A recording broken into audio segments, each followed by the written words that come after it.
Hello and welcome to today's edition of Extraordinary Outcomes. I'm Shumanjan Sarkar, your host and founder of Pitchling, the buyer-seller engagement platform.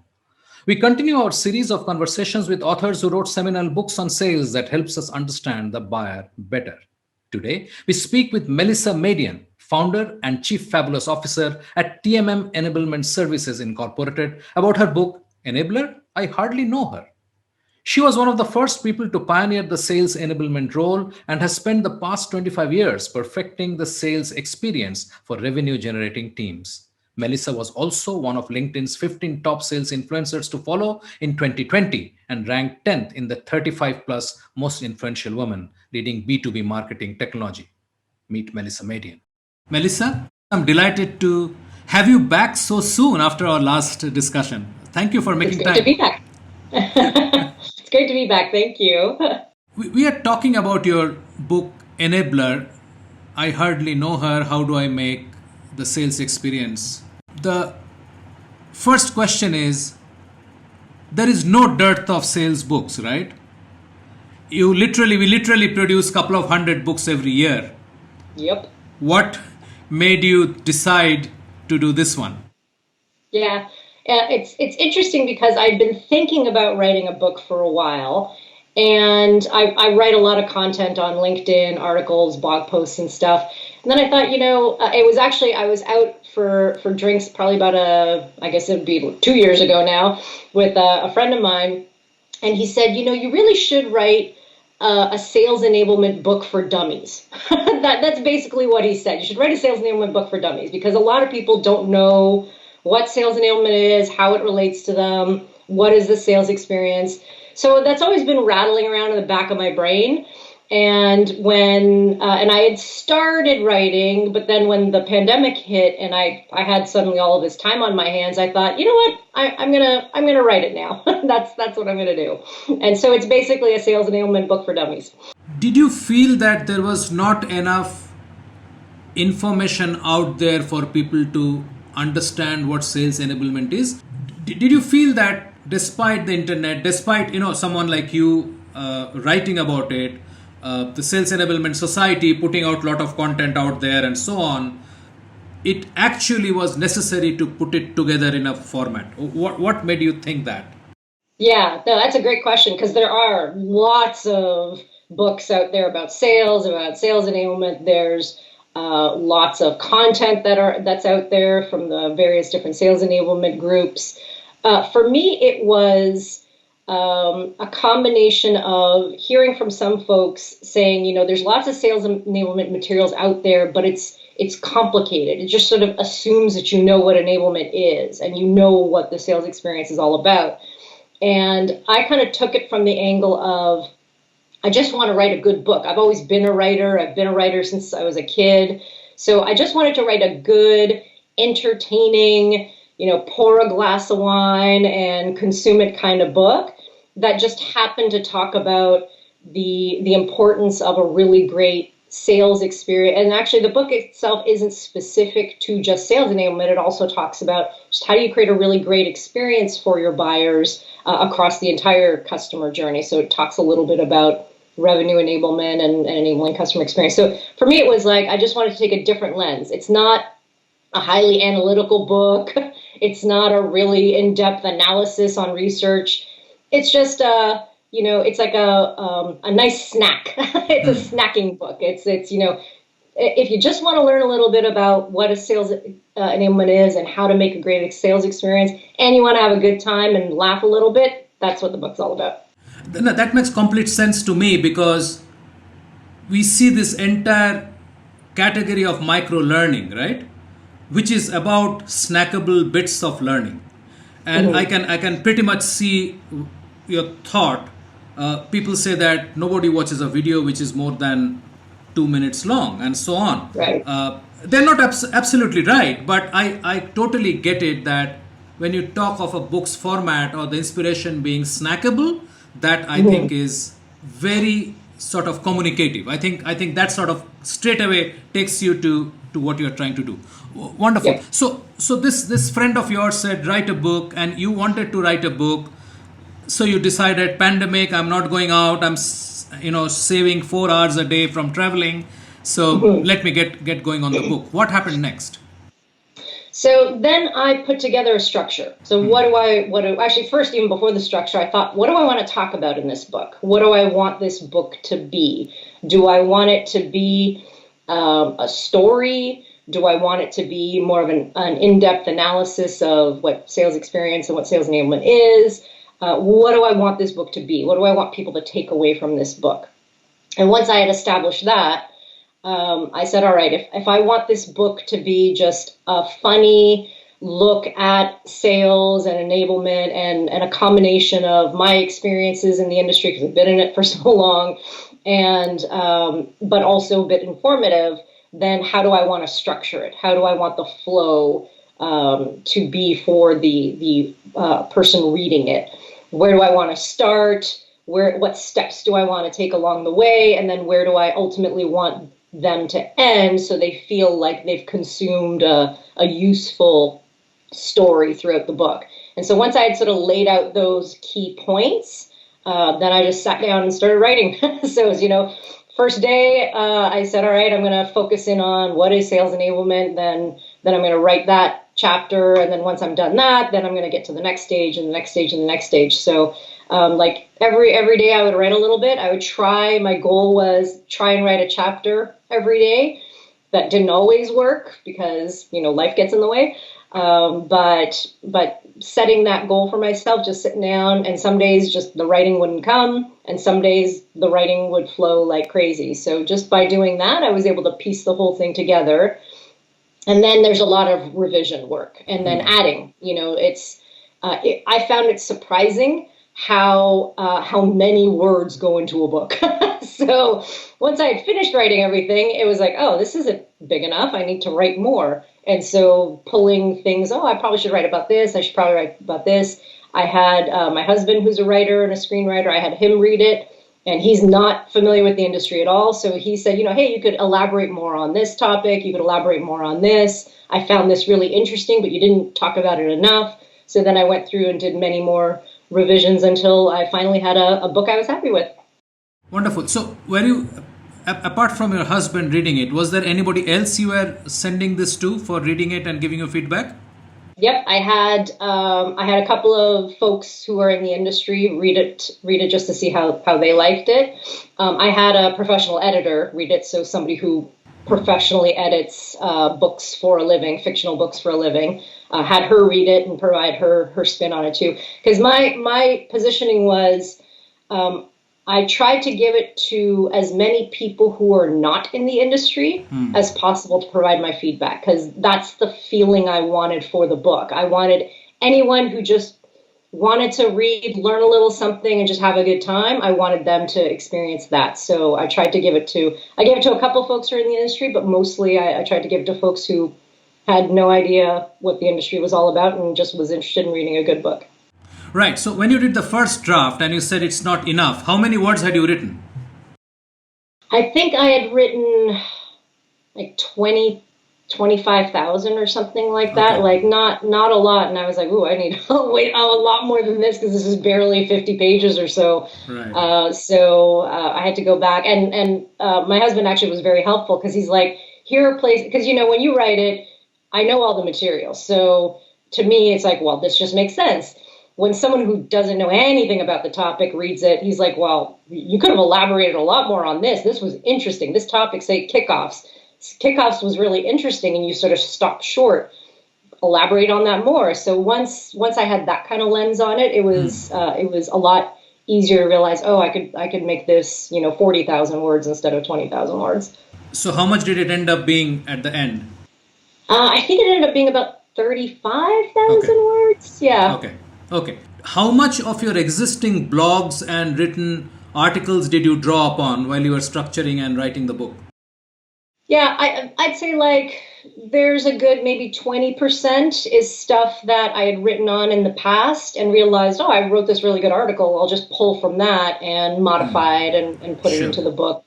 So yeah, like 15 to 20% is pulled from, and a lot of the stuff that I publish now, I'll take excerpts of the book and put it out there just to give little even more snackable bites for folks to enjoy if they don't want to buy the whole book.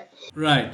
So obviously, being funny or entertaining was part of your agenda from the beginning. So tell us about the first chapter. The first chapter is all about what the heck is sales enablement all about? What is it? Everyone's talking about it. What does it mean? Why should people care? Why should people even think about it if they are in a sales or a sales manager role, or even a chief revenue officer? They've heard about this sales enablement thing and they have no idea, is this the passing phase? What is it? So the first chapter really details out what the heck is this thing and why should people care? And it kind of, if you're thinking about these things, then sales enablement probably makes sense for your organization. So let's dig a bit on this one. What is sales enablement and why people should care? Yeah. The definition, and it's funny because even in the book, I start with one definition and then I modify it as I go through each of the stages, because that was my journey. I started in one spot thinking about sales enablement, and then I got to a different spot. So ultimately, the goal of sales enablement is to provide the revenue generating functions with the process, tools, and training that they need in order to close a lot of business, close it quickly, but also create a great customer experience. And my original definition was just sales, to help the sales functions do that. But creating customers is important, but growing and keeping them is also very important. So by the time I get to the end of the book, I talk about how it's not just sales enablement, it's actually revenue enablement. Anyone who is interacting with the customer for the purpose of creating, keeping, or growing them should have some element of enablement so that they can do their jobs better. Yeah, I think that's a great point, because I think we are over occupied with the thought of selling and not focusing on revenue. So that's typically the difference between short and long term thinking, and we all understand that short term is in vogue, but it's not going to help us in the long term. Exactly. You move on to answer a question which you say, what am I selling? What is it that people need to understand about what they're selling? Yeah. So quite often, organizations will give their sellers, the product sheets. Here's the data sheet. Here's the product you're selling. Here are all the SKUs, for those of you who are old school like myself and remember what SKUs are. And the challenge with that is, and the analogy I use in the book is, it's like you have a truck of produce and you're basically telling the sellers, today on the truck we have oranges, or today on the truck we have apples, today on the truck we have strawberries. But and that's the thing that it is, but there's nothing, a lot of organizations don't talk about, well, what do those oranges and those apples and those strawberries mean to the people buying them? And what is it going to solve for them? So when I go through the what am I selling book, part of the book, it's not the orange. It's what you're selling is, hey, customer, do you realize that vitamin C deficiency could result in scurvy? And that's essentially what you're selling. You're selling a healthier lifestyle and vitamin C intake so that your buyer doesn't get scurvy. And so I detail, in the book about how organizations need to think about not the bits that are on the truck, not the produce that's on the truck, but what does that produce bring to the buyers that you're targeting? Yeah, so features versus benefits is what we are talking about. Exactly. And I think you go on to elaborate on identifying your buyer, which is, you write a chapter called "Who Do I Serve?" How do you advise in your chapter how to figure out who you're serving? Yeah, I talk about you need to really understand who cares about the problem that you solve for, who in the organization that you're targeting, or the type of business that you're targeting, or the departments that you're targeting. Who cares? Who cares about this problem, and who has the problems and doesn't necessarily know that they have these problems that you need to talk to. One of the things that I talk about in the book is this idea of personas, but I'm actually not anti-persona, but I'm not a fan of creating personas for the sake of trying to identify people versus the problems that they're solving. Like you have a problem, a business problem that you solve for, and multiple people could potentially care about that problem. So there needs to be a balance of what are the business challenges that you're solving for, and just who in the organization cares about these things. And then I just go through a few examples on how organizations that I worked at, how we solve for those problems successfully, or solve for that challenge of who am I serving successfully in order to market to them in a way that was easily scalable, so that we weren't building, 10-page persona sheets for every single possible persona that could be out there. It's interesting because a lot of times when I'm doing webinars or I'm talking, I tell people, don't forget you're selling to a person and not to a persona. Yep. But I want to dig a little bit more on this one, especially because you do mention that you have shared examples from your past experience. How do you find out whom you're serving? Yeah, the thing that I've done at previous companies, and what I always recommend to my current clients, is take a look at your customers. Take a look at your current customer base and see how are they getting value out of the product or the solution that you are providing to them. What challenges are being solved for them? What do they look like? What kind of roles do they have? Is there a consistency across your customers on the type of folks that are interested in solving this problem? And once you take a look at that, because most organizations now have SFA tools or CRM systems that are tracking, or usage data that's tracking this stuff.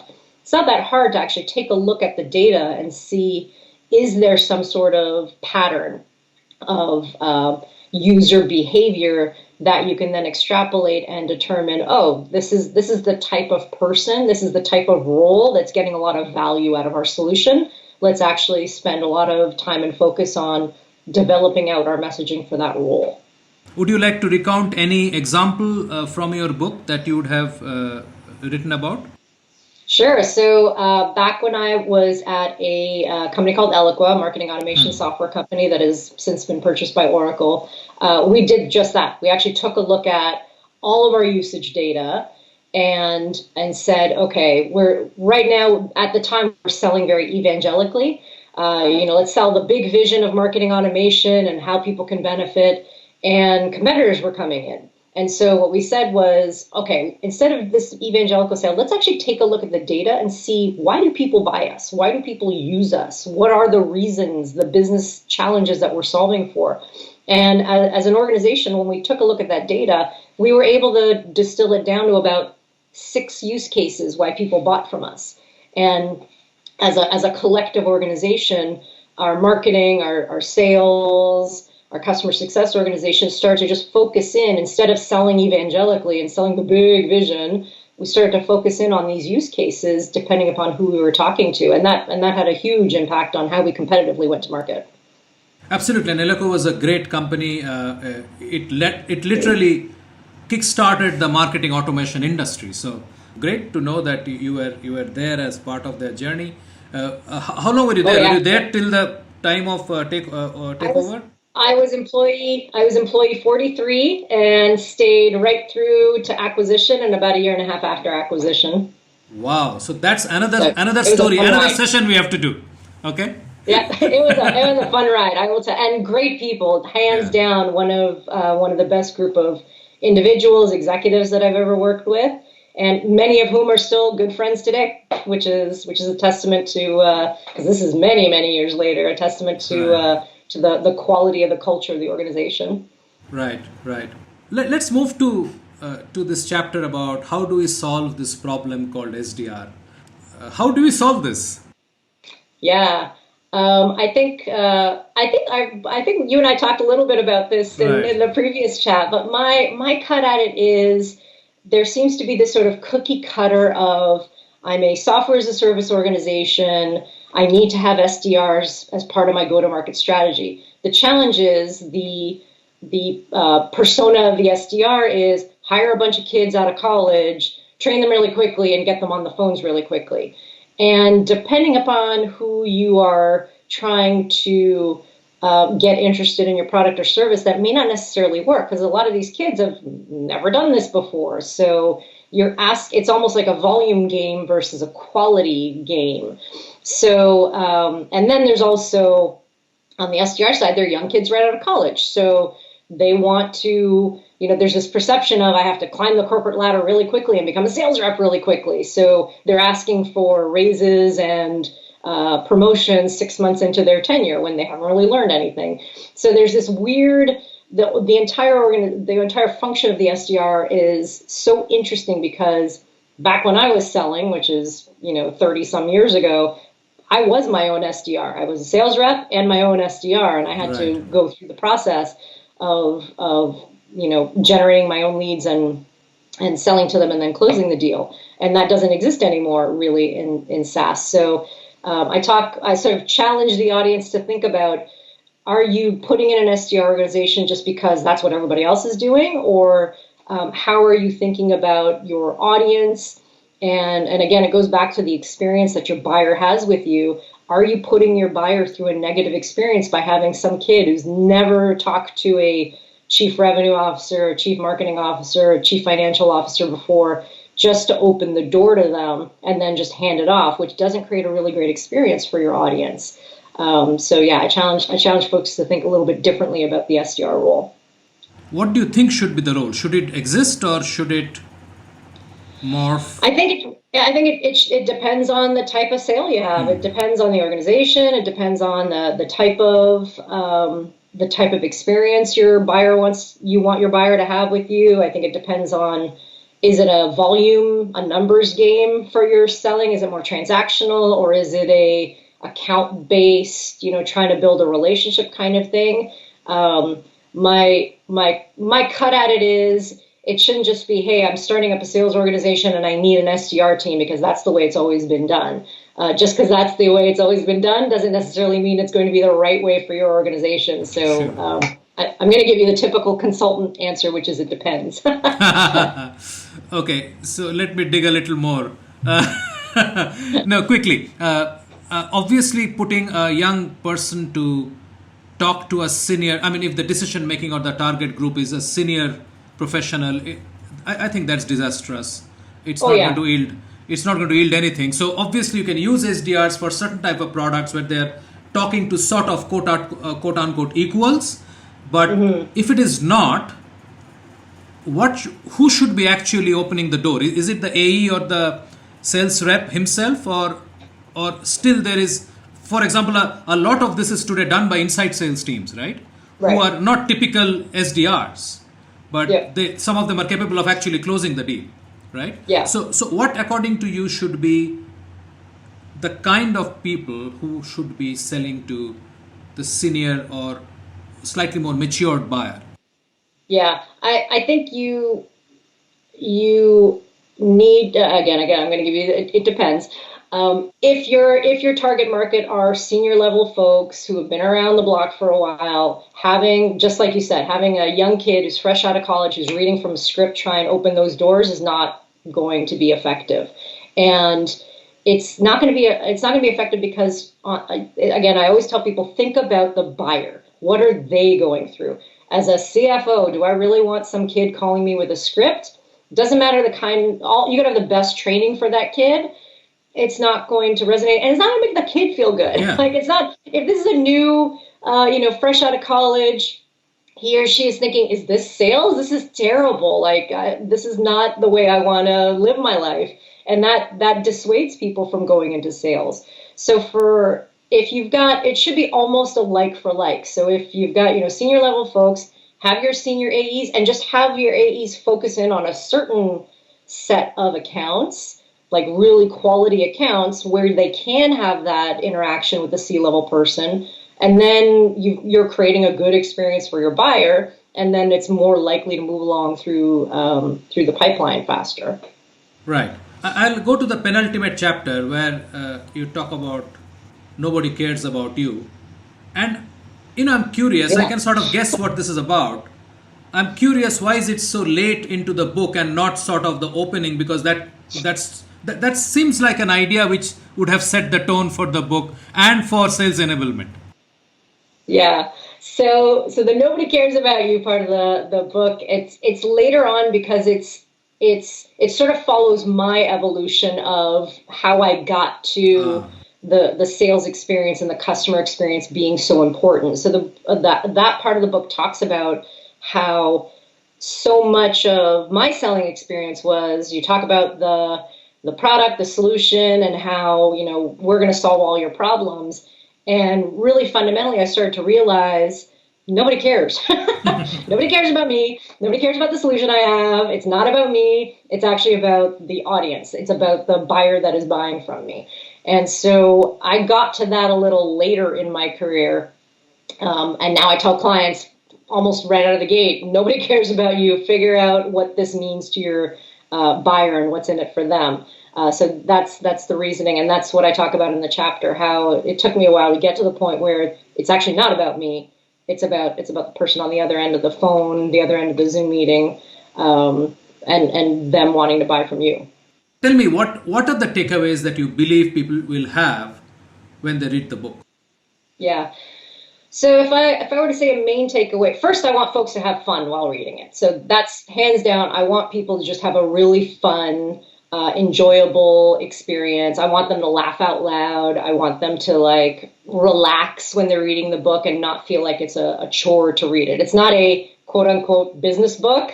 It's just a fun book about sales and selling. The main thing I want folks to take away is selling is a profession, and it's a profession like engineering is a profession.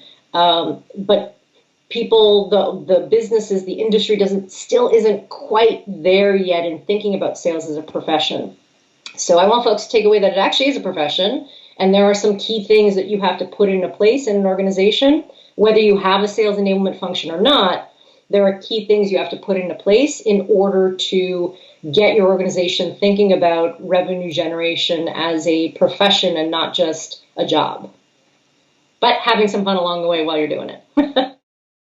Wonderful, wonderful. Melissa, thank you so much for making time. I really enjoyed chatting, and I'm sure, see, the idea is that people who will be reading this book should get more out of this interview when they read the book and after they read the book. So I think we have Perfect. done a reasonable job for And don't for forget, getting them. buy my Yeah. book. Shameless plug for the book. Absolutely, absolutely. Great. Thank you so much for making time, and we'll talk again soon. It was my pleasure. Thank you.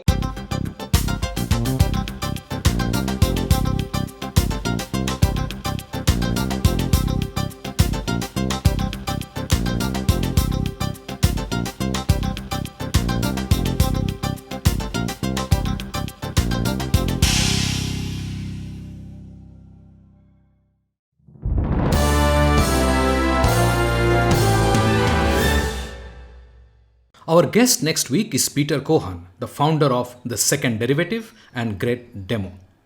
Peter has experience as an individual contributor, manager, and C level team member in marketing, sales, and business development. He has also been and continues to be a customer. We talk to him next week about his breakthrough book, Great Demo, which, not surprisingly, is meant for a demo that your buyer would love. And we're looking for CRM tools. We brought a series of vendors in to do demos. And I think we had 5 vendors overall. Each asked for a couple of hours with a full team. So if you do the math, there were about 8 of us that were involved. It's a lot of investment. And in each demo, the vendors would start off the beginning of the CRM system and progress linearly through the entire process. So they would start by entering records, so you progress that, they would execute marketing campaigns, and then finally, and here's the real kicker, before they got to the reporting, things like the forecast and the pipeline, which is what I as a head of sales and the head of the organization needed to see, they ran out of time. They said, yeah, and they said, trust us, our reports are terrific. So I had seen how everything works, but I never had seen what it's going to do to help me solve my business problems. And all of a sudden I had this insight, and I realized, oh my goodness, we have been doing exactly the same thing to our customers. We will continue to explore the B2B conversion problem through additional episodes in our series, Fixing the 5% Conversion Problem in B2B Sales. You can still share what you think about this elephant in the sales room. Please use the link below to record your views in video, and we will continue to showcase them in our upcoming episodes. Let us listen to today's viewer response.